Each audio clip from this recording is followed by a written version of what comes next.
হরে কৃষ্ণ। শ্রীমদ্ ভগবতের দশম স্কন্ধের সপ্তবিংশতি অধ্যায় দেবরাজ ইন্দ্র ও মাতা সুরভির প্রার্থনা শ্রবণ করুন। গোবর্ধন পর্বত উত্তোলিত করে কৃষ্ণ ব্রজবাসীগণকে প্রচণ্ড বর্ষণ থেকে রক্ষা করার পরে গোমাতা সুরভি তার গোলক থেকে ইন্দ্রকে সঙ্গে নিয়ে কৃষ্ণ সন্দর্শনে আগমন করলেন। ভগবানকে অবজ্ঞা করার জন্য ইন্দ্র অত্যন্ত লজ্জিত হন। নির্জনে কৃষ্ণ সমীপে গিয়ে সূর্যের মতো উজ্জ্বল তার কিরীটখানি কৃষ্ণের পদতলে স্থাপন করলেন। ইন্দ্র নিজেও তার পাদপদ্মে পতিত হয়ে পদযুগল স্পর্শ করলেন। সর্বশক্তিমান শ্রীকৃষ্ণের দিব্য তেজ সম্বন্ধে ইন্দ্র ইতিমধ্যে অবগত হয়েছেন এবং তিনি তা দর্শন করার ফলে ত্রিজগতের ঈশ্বর হয়ে ওঠার মিথ্যা অহংকার তার দমিত হয়েছিল। করজোড়ে বিনীতভাবে তিনি ভগবানকে বললেন। ইন্দ্র বললেন, আপনার দিব্য স্বরূপ সূর্য সত্ত্বে প্রকাশিত, অপরিবর্তনীয় দীপ্ত জ্ঞানে উদ্ভাসিত এবং রজ ও তমগুণ শূন্য। মায়া এবং অজ্ঞানতাজনিত প্রবল জাগতিক কোনো প্রভাব আপনার মধ্যে নেই ভগবান। তাহলে জড়জাগতিক অস্তিত্বের মাঝে পারত্ব সম্বন্ধের ফলে অজ্ঞ মানুষদের মধ্যে কাম, ক্রোধ, লোভ, মোহ এবং মাৎসর্যের যেসব লক্ষণগুলির সৃষ্টি হয় এবং যেগুলি মানুষকে জড়জাগতিক অস্তিত্বে জটিলতার মাঝে আরও জড়িত করে রাখে, সেই লক্ষণগুলি কেমন করে আপনারই মধ্যে বিরাজ করতে পারল? আর তা সত্ত্বেও পরমেশ্বর ভগবান হয়ে আপনি ধর্মনীতি রক্ষার জন্য শাস্তি বিধান করেন এবং দুষ্টের দমন করেন। আপনি এই সমগ্র ব্রহ্মাণ্ডের পিতা, গুরুদেব এবং পরম নিয়ন্তা। আপনি অলঙ্ঘনীয় কালরূপে পাপীদের মঙ্গলার্থে দণ্ডবিধান করেন। বস্তুত আপনার স্বতন্ত্র ইচ্ছার দ্বারা নির্ধারিত আপনার বিভিন্ন লীলাবতারে নিজেদের জগদীশ্বর অভিমানীদের মিথ্যা অহংকার আপনি নিশ্চিতভাবে দূরীভূত করেন। আমার মতো মূঢ়গণ যারা গর্বভরে নিজেদের জগদীশ্বর মনে করে, তারাও ভয়ের সময়ে আপনাকে নির্ভয় দেখে শীঘ্রই তাদের মিথ্যা অহংকার ত্যাগ করে পারমাত্মিক উন্নতির ভক্তি মার্গ গ্রহণ করে। এইভাবে আপনি খল ব্যক্তিদের শিক্ষা প্রদানের জন্য দণ্ডদান করেন। আমার শাসন ক্ষমতার গর্বে নিমগ্ন হয়ে আপনার প্রভাব সম্পর্কে অজ্ঞ আমি আপনার প্রতি অপরাধ করে ফেলেছি। হে প্রভু, আপনি আমায় ক্ষমা করুন।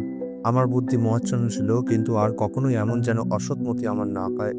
হে অদক্ষজ, পৃথিবীর ভারস্বরূপ এবং বহু ভয়ঙ্কর দুর্ভোগ সৃষ্টিকারী সেনাপতিদের বিনাশের জন্য আপনি এই জগতে অবতরণ করেন। হে ভাগ্যবান, একই সঙ্গে আপনার পাদপদ্মের বিশ্বস্ত সেবকদের মঙ্গলের জন্য আপনি কাজ করে থাকেন। আপনি পরমেশ্বর ভগবান, অন্তর্যামী, মহাত্মা ও সর্বব্যাপক। আপনাকে প্রণাম নিবেদন করি। আপনি যদুকুলপতি কৃষ্ণ, আপনাকে প্রণাম নিবেদন করি, যিনি নিজ ভক্তগণের ইচ্ছা অনুসারে তার দিব্য দেহসমূহ ধারণ করেন, যিনি বিশুদ্ধ জ্ঞানময়, যিনি সর্বরূপ, সকলের বীজ ও সর্বভূতের আত্মস্বরূপ। তাকে আমি আমার প্রণতি নিবেদন করি।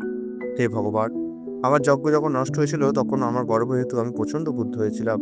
এইভাবে প্রবল বর্ষণ ও বায়ুর দ্বারা আমি আপনার গোষ্ঠ বিনাশের চেষ্টা করেছিলাম। হে ঈশ্বর, আমার গর্ব চূর্ণ করে এবং বৃন্দাবনকে আমার শাস্তি প্রদানের প্রচেষ্টা ব্যর্থ করে আপনি আমায় কৃপা প্রদর্শন করেছেন। পরমেশ্বর ভগবান, গুরুদেব ও পরমাত্মা স্বরূপ আপনার কাছে আমি এখন আশ্রয়ের জন্য এসেছি। সুখদেব গোস্বামী বললেন। এইভাবে ইন্দ্রের দ্বারা বন্দিত হয়ে পরমেশ্বর ভগবান শ্রীকৃষ্ণ স্মিত হেসে মেঘগম্ভীর স্বরে তাকে নিম্নরূপ কথাগুলি বলেছিলেন। পরমেশ্বর ভগবান শ্রীকৃষ্ণ বললেন, হে ইন্দ্র, কৃপাবশত আমি তোমার যজ্ঞ বন্ধ করেছিলাম। স্বর্গের রাজারূপে তোমার ঐশ্বর্যের জন্য তুমি অত্যন্ত গর্বিত হয়ে উঠেছিলে, আর আমি চেয়েছিলাম তুমি সর্বদা আমায় স্মরণ করো। মানুষ তার শক্তি ও ঐশ্বর্য গর্বে অন্ধ হয়ে দণ্ডপানি আমাকে নিকটে দর্শন করতে পায় না। আমি যদি তার প্রকৃত কল্যাণ কামনা করি, তবে তার জাগতিক সৌভাগ্যের অবস্থান থেকে তাকে আমি বিচ্যুত করি। হে ইন্দ্র, এখন তুমি যেতে পারো। স্বর্গের রাজারূপে তোমাদের নিয়োজিত মর্যাদায় স্থিত হয়ে সংযতভাবে অহংকার শূন্য হয়ে আমার নির্দেশ পালন করবে।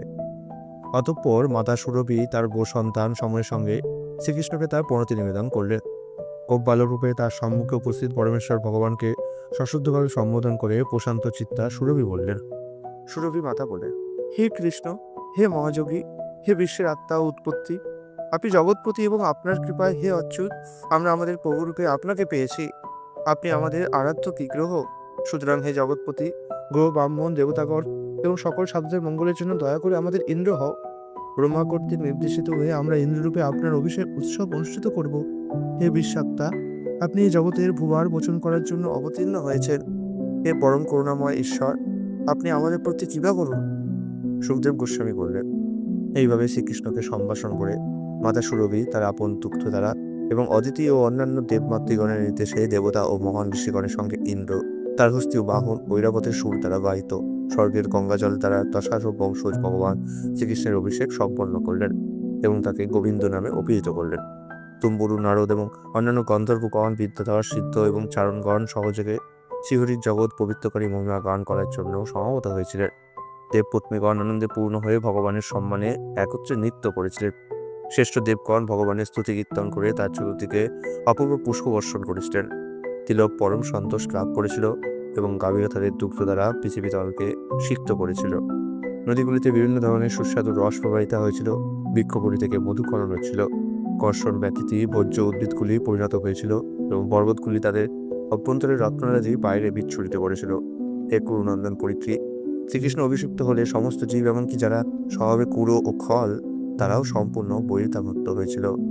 ব্রাহ্মণগণের প্রতি ভগবান গোবিন্দের অভিষেক উৎসব শেষ হবার পর দেবরাজ ইন্দ্র ভগবানের অনুমতি গ্রহণ করে দেবতা প্রভৃতি দ্বারা পরিবৃত হয়ে স্বর্গে ফিরে গেলেন। ইতি শ্রীমদ্ভাগবতের দশম স্কন্ধের দেবরাজ ইন্দ্র ও মাতা সুরভির প্রার্থনার অনুবাদ সমাপ্ত হলো। হরে কৃষ্ণ।